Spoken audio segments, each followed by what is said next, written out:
Hi friends, welcome to Monisha's diary. அடிக்கிற வெயிலில் போய் கஷ்டப்படாமல் வீட்டிலே ஃபேன் காற்றுல காயிற மாதிரி அரிசி வத்தல் இல்லை அப்பளம் எப்படி பண்ணுறதுன்னு பார்க்கலாமா.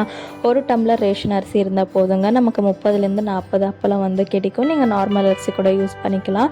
ஸோ தேவையான அளவுக்கு அரிசியை நைட்டே வாஷ் பண்ணி ஊற வச்சுருங்க. ஸோ மார்னிங் ஒரு மிக்ஸி ஜாரில் ட்ரான்ஸ்ஃபர் பண்ணிவிட்டு காரத்துக்கு தகுந்த மாதிரி பச்சை மிளகாவும் போட்டு நல்லா நைஸாக அரைச்சி எதுக்கு ஒரு வாட்டி இந்த மாதிரி ஃபில்டர் பண்ணி எடுத்துக்கோங்க. மாவு கன்சிஸ்டன்ட் செக் பண்ணுறதுக்கு கரண்டிக்கு பின்னாடி இந்த மாதிரி ஒரு லைன் போட்டிங்கன்னா ஜாயின் ஆகாமல் இருந்துச்சுன்னா கன்சிஸ்டன்சி கரெக்டாக இருக்குன்னு அர்த்தம். இப்போ அதில் தேவையான அளவுக்கு உப்பு, கொஞ்சமாக எள்ளு, ஜீரகம் போட்டு நல்லா மிக்ஸ் பண்ணிட்டிங்கன்னா நமக்கு மாவு ரெடியாக இருக்கும்.